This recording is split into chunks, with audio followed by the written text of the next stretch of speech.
Tu survis, mais tu ne vis plus.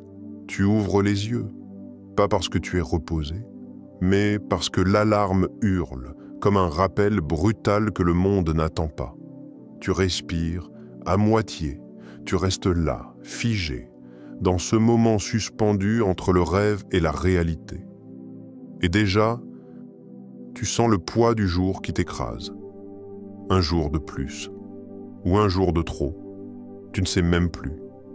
Tu te réveilles, tu bois ton café, tu prends les transports, tu travailles, tu rentres, tu dors et tu recommences. Jour après jour, mois après mois, une vie entière, en mode pilote automatique. À quel moment es-tu mort sans le savoir? La routine, c'est une forme d'anesthésie. Elle ne tue pas, elle endort, tu ne cries pas, tu ne pleures pas, tu ne rêves plus. Tu avances, bien habillé, bien rasé, bien fatigué. Mais vide, le réveil sonne, mais il ne te réveille pas, il t'annonce juste que le supplice reprend. Camus appelait cela l'absurde, une vie qui avance, sans promesse, sans explication, sans lumière. Pessoa écrivait « Vivre, c'est être malade par l'essence ». Bukowski hurlait dans chaque poème « Trouve ce que tu aimes et laisse-le te tuer ». Mais toi, tu n'as même plus le temps de chercher ce que tu aimes. Tu survis dans un emploi qui te ronge pour payer une thérapie qui t'aide à supporter cet emploi. Ironique, non? Le système n'a pas besoin de toi vivant. Il te veut utile, fatigué, endetté, distrait, obéissant.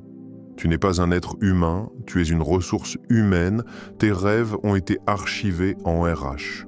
Ton âme, convertie en Excel, et ton temps, échangé contre un salaire, contre un titre, contre le droit de continuer à t'épuiser. Celui qui achète ton temps, achète ta vie, et tu la vends pour pas cher. Quand as-tu fait quelque chose sans regarder l'heure? Quand as-tu respiré profondément sans culpabiliser? Quand as-tu pleuré sans devoir te cacher? On vit comme si la vie était infinie, mais elle fuit. Elle file, elle se consume, pendant que tu attends le week-end. Le sens, il a été externalisé.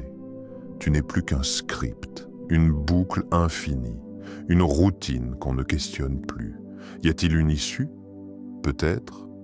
Elle ne vient pas d'un coach, ni d'un podcast motivant. Elle vient du geste minuscule, du silence volontaire, d'un refus discret mais puissant.